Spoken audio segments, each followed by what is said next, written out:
Hello guys, welcome to my YouTube channel. কেমন আছো তোমরা? এখন আমরা কথা বলবো হচ্ছে আপকামিং দুটো সিনেমার ট্রেলার, যে দুটোর লাইভ রিয়াকশন আমি হিন্দি চ্যানেলে অলরেডি আপলোড করে দিয়েছি। হিন্দি চ্যানেলের লিঙ্ক ডিসক্রিপশানে আছে, আপনার চাইলে অবশ্যই চেক আউট করবেন। একটা হলিউডের ফিল্মের ট্রেলার আছে যেটা ক্রিসমাসে রিলিজ হবে, এবং আরেকটা আমাদের বলিউডের তরফ থেকে আসা একটা ফিল্ম যেটা পরের মাসে আগস্টের 14 তারিখ রিলিজ হবে। তো দুটোরই ট্রেলার লাইভ রিয়াকশন আমি ওই চ্যানেলে দিয়ে দিয়েছি, আপনাকে দেখে নেবেন। এখন আমরা করবো বাংলা রিভিউ। তো আমি এখানে ছিলাম না, যার কারণে আমি রিভিউটা আর করিনি। তো এখন করবো এই দুটো সিনেমার ট্রেলারের রিভিউ, তার সাথে সাথে Dhanush starrer upcoming film, Dhanush, Mammootty, Sreeleela, Sai Pallavi starrer upcoming film, যেটার নাম হচ্ছে ওম, যেটা ডিরেক্টর হচ্ছে আমারানের ডিরেক্টর, শিবকার্তিকের যে সিনেমাটা আমারান, তার যে ডিরেক্টর, সেই ডিরেক্টরের কাজ এটা। তো যেই ডিরেক্টরটা ন্যাশনাল অ্যাওয়ার্ড পেলো কিছুদিন আগে। তো ওম সিনেমাটার প্রথম গান রিলিজ হয়ে গেছে, এবং এই সিনেমার মিউজিক ডিরেক্টর আমরা সকলেই জানি যে সাই অ্যাভাঙ্কের, সেই সিনেমার মিউজিক দিয়েছে। যে কিছুদিন আগে কারুকপুর মিউজিক দিল, যেটা খুব পপুলার হয়ে গেছিলো। কারুকপুর মিউজিক খুবই পপুলার হয়েছে। আচ্ছা, সে A22 মানে হচ্ছে আল্লু অর্জুনের যে আপকামিং সিনেমাটা, সেটারও মিউজিক দিচ্ছে সে। তো তারও ব্যাকগ্রাউন্ড মিউজিক ছাড়া হয়েছে, থিম মিউজিকটা বেশ অসাধারণ। তো আমি এই গানটা দেখেছি লাইভ রিয়াকশন একটু আগেই আমার হিন্দি চ্যানেলে আপলোড করেছি, আপনারা অবশ্যই গিয়ে চেক আউট করবেন। এখন আমরা করবো বাংলা রিভিউ, যে গানটা আমার লাগলো। কিন্তু বেসিক্যালি দুটো ট্রেলার এবং একটা গান, এইটা নিয়ে ভিডিওর মধ্যে কথা হবে। চলো ভিডিওটা শুরু করা যাক। সব থেকে প্রথম যদি ট্রেলারগুলো নিয়ে কথা বলে নিই, প্রথম কথা বলবো হচ্ছে বাটোয়ারা 1947-এর ট্রেলার। সানি দেওয়াল, প্রীতি জিন্টা, সাবানা আজমি স্টারার ফিল্ম, আলি ফাইজাল স্টারার ফিল্ম, যেটার নাম হচ্ছে বাটোয়ারা 1947। আমির খান প্রোডাকশন হাউস থেকে এই ফিল্মটা আসছে। এটা ডিরেক্টর হচ্ছে রাজকুমার সন্তোষী। তো এই ফিল্মটা পার্টিশনের ওপর বেস করে বানানো এই সিনেমাটা। তো এই ট্রেলারটা আমি দেখলাম। এই ট্রেলারটা না আমার বেশ ভালোই লেগেছে, সত্যি কথা বলছি। ট্রেলারটা কেন ভালো লেগেছে দেখুন, ট্রেলারটার যে ওয়ে অফ প্রেজেন্টেশন বা যে ওয়ে অফ এডিট করেছে ট্রেলারটাকে, যেভাবে যে স্টাইলে বা যে লুক অ্যান্ড ফিল্মটার, সেটা না আপনার একটা গাদার টাইপের ফিল দেবে। বা সেই সানি দেওয়ালের ওই যে আগে কিছুদিন 2013-14 যে ফিল্মগুলো আসতো না, কি বেশ সর্দার, কি সব ফিল্ম আসতো, সানি দেওয়াল সর্দারের রোলে থাকতো, ঠিক আছে, রাজপাল যাদব থাকতো। তো ওই রকম টাইপের একটা ভিজুয়াল, মানে ভিজুয়ালি যখন আপনি ট্রেলারটা দেখবেন, আপনার ওই রকম টাইপের একটা ফিল্ম মনে হবে, যে একটা মানে কি বলবো, একটা কীরকম টাইপের যেন লাগবে আপনার ফিল্মটা, যে এখনকার টাইমে যেরকম ফিল্ম হয় সেরকম টাইপের ফিল্ম না। তো ওই সর্দার কিসব ফিল্ম করতো 2013-14-তে সানি দেওয়াল, তো ওই রকম টাইপের একটা ফিল আপনি পাবেন যখন আপনি ভিজুয়ালি ট্রেলারটাকে দেখবেন। বাট এই ট্রেলার, যার কারণে এই ট্রেলারটা আপনার হয়তো নাও ভালো লাগতে পারে, ঠিক আছে, আপনার একটা ক্রিঞ্জ মনে হতে পারে, বা গাদার 2 লেভেলের আপনার মনে হতে পারে। বাট এই ট্রেলারটার মধ্যে জান ঢেলে দেয়, এই ট্রেলারটা দেখতে আপনাকে মজবুর করে দেয়, সেটা হচ্ছে সানি দেওয়াল। সানি দেওয়ালের ডায়লগ, সানি দেওয়ালের স্ক্রিন প্রেজেন্স, তার অরা, সে যখন স্ক্রিনে থাকে একটা আলাদাই আপনাকে সিটি মারতে মন যায়। তার ডায়লগ ডেলিভারি, ঠিক আছে, তার মানে এক্সপ্রেশন, তার যে মানে ভিলেনকে যে পাঞ্চ লাইন্সগুলো সে বলছে, সেগুলোর মধ্যে একটা ওয়েট আছে, এবং এটা সানিপাজি করতে পারে। এবং তার প্রত্যেকটা ডায়লগে না আপনার সিটি মারতে মন যাবে। এবং যখন আপনি থিয়েটারে দেখবেন না, যদি গাদার 2 এর মতো সিনেমা চলতে পারে থিয়েটারে, ওই রকম ক্রিঞ্জ সিনেমা হয়, আমার তো মনে হচ্ছে এই সিনেমাটার মধ্যে পোটেনশিয়াল আছে। এবং আজকের টাইমের মাথায় রেখে এই সিনেমাটা আমার মনে হচ্ছে কোথাও না কোথাও গিয়ে ভালো একটা মেসেজ দেবে, এবং কোথাও না কোথাও গিয়ে ভালো একটা ওয়ার্ক করবে। কারণ ফিল্মটার মধ্যে আমরা যে কথাবার্তাগুলো দেখতে পাচ্ছি, যে ও একটা হিন্দুর মেয়ে, ও হিন্দু ধর্মটাকে ছড়াচ্ছে, এই যে কথাবার্তাগুলো, এবং সেখানে উল্টো দিকে সানি দেওয়াল বলছে যে ও সবার আগে একটা মা। তো মায়েদের সব থেকে প্রথম ধর্ম হচ্ছে আমাদের মা হয়, ঠিক আছে, মা হচ্ছে আমাদের প্রথম ধর্ম। তো এই যে ডায়লগগুলো, বা সানি দেওয়ালের যখন অ্যাকশন আবদারের যে ডায়লগগুলো, যে ইরাদা তো নেই লেকিন এতরাজ ভি নেই, তো এইসব যে ডায়লগগুলো যেভাবে মারছে ও, তো সেই ইন্ডিয়ান ফার্স, আমাদের ওই যে গাদার, এইসব সিনেমার কথা মনে পড়ে যাচ্ছে। তো যার কারণে কিন্তু ট্রেলারটা খুব হেভি লাগছে দেখতে।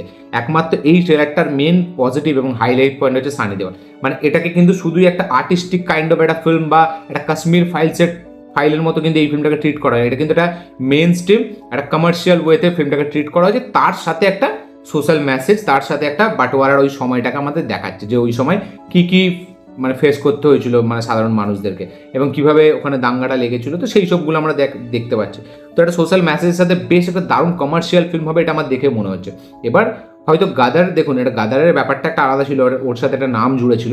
এবার যেহেতু সানি দেওয়ালের গাদারের পরে সবকটা ফিল্মই বক্স অফিসে সফল ফিল্ম, মানে 100 কোটি, 200 কোটি, 300 কোটির ওপরে যাচ্ছে। তো আমার মনে হচ্ছে এই সিনেমাটা মিনিমাম হলে 100-150 কোটি তো কামাবেই। এবং আমির খান প্রোডাকশন হাউস থেকে আসছে না, এই ফিল্মটা দেখলে আপনার মনে হবে না। কারণ আমির খান প্রোডাকশন, তাদের যে ওয়ে অফ ট্রিটমেন্ট ফিল্মে, তাদের যে অ্যাপ্রোচ থাকে, সেটার থেকে এই ফিল্মটা কিন্তু একটু হাটকে। তো এটা আমির খান প্রোডাকশন হাউস থেকে আসছে, এবং যার কারণেই না আমার দেখে আরও একটু ভরসা লাগে। কারণ ফিল্মের মধ্যে কিছু সংলাপ আছে, ফিল্মের মধ্যে কিছু ডায়লগস, কিছু কথা আছে এবং কিছু সিকোয়েন্স আছে যেগুলো কিন্তু সত্যি ভালো লাগছে দেখলে। কোথাও গিয়ে ক্রিঞ্জ মনে হচ্ছে না গাদারের মতো। এই সিনগুলো না দেখলে সত্যি, যে দাঙ্গার সিনগুলো বা সানি দেওয়াল যেভাবে মারছে, সেই ঘাতকের কথা মনে পড়ে যাচ্ছে। তো সব কিছু মিলে না একটা পজিটিভ রেসপন্স আমি দেখতে পেলাম ট্রেলারটার মধ্যে। আমার ট্রেলারটা কিন্তু বেশ ভালো লেগেছে, আমি 2-3 বার দেখেছি ট্রেলারটা, আমার কিন্তু মজাই লেগেছে ট্রেলারটা। এবং সব দিক থেকেই যেখানে আমি মানে চাইছি যে একটা কিছু দাঙ্গার কিছু দেখবো, মানে যেটা খুব ইমোশনাল, আমাকে ভেতর থেকে একটা মানে কী বলবো নাড়া দেবে সেরকম সিকোয়েন্স আছে, যেখানে আমি চাইছি সালা মারুক এখানে সানি দেওয়াল, সেরকম মারার সিকোয়েন্স আছে। তো সব কিছু একটা প্যাকেজ আমি দেখতে পেলাম ট্রেলারটার মধ্যে, যার কারণে আমার ট্রেলারটা কিন্তু বেশ ভালো লেগেছে এবং সানি দেওয়ালের স্ক্রিন প্রেজেন্সটা আরও হেভি লেগেছে আমার। তো আমার বেশ ভালো লেগেছে গাদার 2 এর ট্রেলার। আপনাদের কি বক্তব্য এটা নেই, সরি আমাদের ট্রেলার ওই 1947 ট্রেলার, আপনাদের কি বক্তব্য অবশ্যই লিখে যাবেন। বাট ভিজুয়ালি ফিল্মটা একটু অন্য মতো মনে হচ্ছে, ওই যে বললাম যে সর্দার যে ফিল্মগুলো করতো সানি দেওয়াল সেই রকম টাইপের মনে হচ্ছে, যার কারণে না সে একটা বেশ হেভি একটা ব্যাপার নেই ভিজুয়ালের মধ্যে, প্রোডাকশন ভ্যালুর মধ্যে, যার কারণে একটু অড লাগছে দেখতে। বাট সানি দেওয়ালের জন্য পুরো ট্রেলারটা আপনার ভালো লেগে যাবে। তো আপনাকে দেখুন, দিয়ে কমেন্ট করবো আপনার কি বক্তব্য, কি মতামত, কি রিয়াকশন। নেক্সট আমার কথা বলবো জুম্যানজি ট্রেলার নিয়ে। জুম্যানজি ট্রেলারটা কিন্তু খুবই এন্টারটেনিং, খুবই ইন্টারেস্টিং, খুবই মজাদার একটা ট্রেলার, একদম ফান রাইড একটা আমি বলবো। এবং এই ট্রেলারে পুরো ট্রেলারটা যেভাবে আপনাকে জুড়ে রাখবে, পুরো এঙ্গেজ করে রাখবে, পুরো ফার্স্ট টু লাস্ট এই ট্রেলারটার সাথে আপনি জুড়ে থাকবেন। এবং প্রত্যেকটা সিকোয়েন্স ভিজুয়ালি যেভাবে ট্রেলারটাকে ট্রিট করেছে সব কিছুই বেশ মজা দিচ্ছে। এবং পুরো সিনেমাটা যেটা ফান রাইড হতে চলেছে, পুরো সিনেমাটা যেটা এন্টারটেনিং সিনেমা হতে চলেছে, মানে একদম দারুণ মজাদার একটা সিনেমা হতে চলেছে একদম ফার্স্ট টু লাস্ট, সেটা কিন্তু গ্যারেন্টি দিচ্ছে। এবং যেভাবে আমরা দেখতে পাচ্ছি শহরের মধ্যে জিরাফ, শহরের মধ্যে সব পশুগুলো চলে এসছে, আবার এখান থেকে আবার তারা আবার অন্য জায়গায় চলে যাচ্ছে, ভিডিও গেমের ক্যারেক্টারগুলো তারা রিয়েল লাইফে চলে আসছে। তো একটা কনফিউশন টাইপ অফ ক্রিয়েটও হচ্ছে, তার সাথে সাথে অ্যাডভেঞ্চার, তার সাথে সাথে একটা ফ্যান্টাসি ওয়ার্ল্ড, তো সব কিছুই এখানে রাখা হয়েছে। এবং ডোয়ানি জনসনের যে ডায়লগসগুলো বা তার অ্যাকশন সিকোয়েন্সগুলো, তো কমেডি লাইন্সগুলো, সেগুলো কিন্তু বেশ ওয়ার্ক করছে। সব কিছু মিলিয়ে ওভারঅল কিন্তু জুম্যানজি 4 এর ট্রেলার আমার জন্য কিন্তু দারুণ লেগেছে, মানে হেভি লেগেছে। এবং জুম্যানজি আমরা জানি সে ছোটোবেলায় দেখতাম প্রথম পার্টটা একদম, যেখানে মানে রক ডোয়ানি জনসন যেটাতে মানে করেনি আর কি, মানে যেটাতে ও ছিল না, মানে সেই একদম 2000 কতই না 90s রিলিজ হয়েছিল ওই যে ফিল্মটা, শহরে সব আমরা বাঘ টাক দেখতে পাবো। তো ওই যে ফিল্মটা, সেটার যে রিপিট ভ্যালু ছিল, আমরা টিভিতে প্রচুরবার দেখতাম জুম্যানজি বলে একটা খেলা হবে, যে খেলাটা থেকে হয়ে যাবে। তো সেটা পরে আবার রিবুট করা হলো, ডোয়েনি জনসন তাতে অ্যাড হলো, সেই পার্টগুলো আমরা দেখেছি, খুবই মজাদার। হ্যাঁ, এর আগের পার্টটা মেবি অতটা চলেনি, বাট এটা 4 নম্বর পার্ট এবং এটা আমার দেখে মনে হচ্ছে না এই পার্টটার মধ্যে মজা আছে ভাই। এবং আমাদের ওই অ্যাক্টারটাও আছে, আমি নামটা ভুলে যাচ্ছি এই মুহূর্তে, যাই হোক খুবই পপুলার একজন অ্যাক্টার, কিংকংয়ে ছিল, অ্যানাকোন্ডাতে ছিল রিসেন্টলি 2025 অ্যানাকোন্ডাতে, তো আমি ভুলে যাচ্ছি এই মুহূর্তে। তো যাই হোক, বাট জুম্যানজি 4 এর ট্রেলার আমার জন্য কিন্তু ওয়ার্ক করেছে, মানে সব দিক থেকে ভিজুয়ালি এবং মানে কী বলবো পারফরমেন্স, আমাদের মিউজিক, যেভাবে ট্রেলারটাকে মানে কেটেছে, যেভাবে এডিট করেছে এবং কাট টু কাট যেভাবে সিকোয়েন্সগুলো ডিজাইন করে যেভাবে রেখেছে, প্রত্যেকটা সিকোয়েন্স খুব মজাদার, ট্রানজিশনগুলো খুব সুন্দর এবং অ্যাকশন সিকোয়েন্সগুলো খুব মজাদার, সব কিছু মিলে ট্রেলারটা কিন্তু আমার বেশ ব্যাপক লেগেছে। আমি খুব মজা পেয়েছি ট্রেলারটা দেখে এবং খুব এঙ্গেজিং একটা ট্রেলার এবং দারুণ, যখন আপনি দেখবেন আপনার মুখে একটা হাসি থাকবে, তো খুব স্যাটিসফাইড করে এই ট্রেলারটা। তো আপনারা দেখুন, দেখে কমেন্ট করবো আপনার কী বক্তব্য, কী মতামত, কী রিয়াকশন। যারা অলরেডি দেখে নিয়েছেন তাদের কী বক্তব্য অবশ্যই লিখে জানাবেন। লাস্ট আমরা কথা বলবো হচ্ছে ওমের প্রথম গানটা নিয়ে। তো এই গানটা আমার এটা লিরিক্যাল ভিডিও, কি আলাকুভা কি একটা গানটার নাম, ঠিক আছে, আমি একবারই দেখেছি গানটা, লাইভ রিয়াকশন যখন দিয়েছে। তো এই গানটা না দেখার সময় আপনার গড মোড যে গানটা কারুকপুর, ওই গানটার কথা মনে পড়বে। এবং ওইভাবেই গানটাকে যে ভিজুয়ালটা, গানটার ভিজুয়ালটাও ট্রিট করেছে ওইভাবে, আপনি দেখবেন মানে এই যে মানে দেবতা বা ওনাদের ওখানে যে কালচার, মানে তামিলের যে কালচারটা হয়তো সেরকম কালচার, ওই যে ছুরি যেরকম দেবে কারুকপুতে ছিল, তো সেই সব নিয়ে তো পুরো অ্যাটমসফিয়ারটা না ওই রকমই ক্রিয়েট করেছে। এবং সাই এবং ক্যারের সবসময় গানটা না একটা এনার্জেটিক, একটা ভাইবস, একটা ডান্স কাইন্ড অফ একটা গান হয়, মানে অনিরুদ্ধের গানগুলো আপনি দেখবেন সেটা না ডেফিনেটলি ডান্স নাম্বার হয়, বাট তার না মিউজিকটা একটা আলাদা হয়, মিউজিকের মধ্যে না একটা অন্য ব্যাপার থাকে, একটা মিউজিকটার উপরে সে মানে যে ব্যাকগ্রাউন্ড মিউজিক সেটার উপরে বেশি জোর দেয়। বাট সাই ব্যাংকের কী করে, মানে পুরো গানটার উপরে বেশি ধ্যান দেয়, মানে গানটা একদম ফ্লোতে চলবে, লিরিক্সগুলো চলেই আসবে, লিরিক্স গানের মধ্যে লিরিক্স আসবে। আর অনিরুদ্ধ কী করে, যে ব্যাকগ্রাউন্ড মিউজিকের মাধ্যম দিয়ে বেশি খেলে। তো মানে দুজনের নিজস্ব একটা স্টাইল আছে, সেটা আলাদা ব্যাপার, অবশ্যই দুটোই বেশ ভালো লাগে।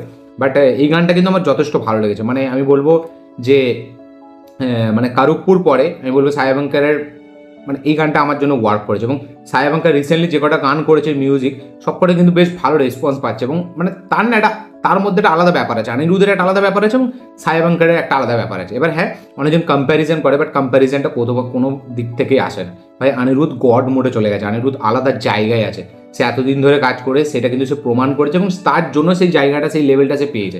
তো যারাই সায়াবাঙ্কারের সাথে কম্প্যারিজন করে দেয়, সত্যি বলছি তাদের মাথায় কিচ্ছু নেই, শুধু গোবর ভরা, তারা কিচ্ছু জানে না এইসব ব্যাপারে, ঠিক আছে। সায়া বাঙ্কার সে নিজের জায়গায় ঠিক আছে, নতুন উঠেছে, কাজ করছে, কারুকপুতে বিশাল সে পপুলার হয়েছে, A22 দিয়ে সে আরও পপুলার হবে, এই সিনেমার মাধ্যম দিয়ে মেবি সে আরও পপুলার হবে, সে আর নিজস্ব আলাদা অ্যালবাম করেছে, সব কিছু তারও ভালো লাগে আমার। মানে কারুকপুর ব্যাকগ্রাউন্ড মিউজিক আমার খুব ভালো, ইন্টারভেলের যে ফাইট সিকোয়েন্সের যে ব্যাকগ্রাউন্ড মিউজিক এক্সট্রা অর্ডিনারি লাগে আমার, আমি এখনও বারবার শুনি। ওমের যে থিম মিউজিকটা, ব্যাকগ্রাউন্ড মিউজিকটা যেভাবে ছেড়েছে সেটা খুব পপুলার ইনস্টাগ্রামে, তো সব কিছুই ভালো। এবং এই গানটাও কিন্তু আমার বেশ ভালোই লেগেছে, গানটা আমার কোথাও গিয়ে খারাপ লাগেনি। ধানুষের পারফরমেন্স খুব ভালো লাগছে, ধানুষকে খুব ইয়াং এবং ধানুষকে খুব এনার্জেটিক লাগছে গানটার মধ্যে, যেভাবে সে ডান্স করছে, তো সব কিছুই বেশ ভালোই লেগেছে আমার গানটার মধ্যে। ওভারঅল মমটিকেও আমরা দেখতে পাই একটা জায়গায়, ঠিক আছে। তো আমার ওভারঅলে গানটার মিউজিক, গানটার ব্যাকগ্রাউন্ড মিউজিক, যেভাবে ধানুষ পারফরমেন্স করছে, যেভাবে ধানুষের ডান্স এবং যেভাবে কাস্ট অ্যান্ড ক্রু নিয়ে যেভাবে শ্যুট করেছে গানটাকে, অনেক ক্রু মেম্বার্স আছে তাদেরকে নিয়ে গানটাকে যেভাবে শ্যুট করেছে, সব কিছু মিলিয়ে বেশ একটা পজিটিভ রেসপন্স আমি দেখতে পেলাম গানটার দিক থেকে, এবং গানটা আমার ভালোই লেগেছে। গানটা আপনি 2-3 বার আবার শুনবেন তো আপনারও ভালো লাগবে। হ্যাঁ, আমি বলবো না যে খুব এক্সট্রা অর্ডিনারি বা ওই ভীরাপ্পান যে গানটা এসেছিল না ওই কারুকপুর, ওর মতো হয়নি, ঠিক আছে। মানে গড মোডের লেভেলেরও হয়নি, আমি বলবো গড মোডটা তবেই অনেকটা বেটার, আমি বলবো এর থেকে গড মোড লেভেলের হয়নি। এবার দেখা যাক আরও 2-3 বার শুনলে হবে নাকি, বাট আমার মনে হচ্ছে না সেটা লাগবে বলে, কারণ এই গানটা শুনলে আপনার ভালো লাগবে, বাট আপনার আহামরি কিছু লাগবে না, এক্সট্রা অর্ডিনারি কিছু লাগবে। তো আমার জন্য গানটা ওয়ার্কই করেছে, ভালোই লেগেছে আমার। তো আপনাদের কি বক্তব্য, কি মতামত অবশ্যই শেয়ার করবেন। তো এই ছিল গানটা রিভিউ, 3টে কাজ নিয়ে কথা, ট্রেলার এবং গান নিয়ে। তো ভিডিওটা ভালো লেগে থাকলে লাইক শেয়ার কমেন্ট করে দেবেন, চ্যানেলকে সাবস্ক্রাইব করবেন, বেল আইকন প্রেস করতে ভুলবেন না। এই 3টের মধ্যে কোনটা দেখে আপনারা বেশি খুশি হয়েছেন, কোনটা আপনাদের বেশি মজা দিয়েছে অবশ্যই কমেন্টে লিখে যাবেন। কোন সিনেমাটার জন্য আপনারা এক্সাইটেড এই দুটো সিনেমার মধ্যে অবশ্যই কমেন্টে লিখে যাবেন। দেখা হচ্ছে পরের ভিডিওতে, ততক্ষণের জন্য বাই।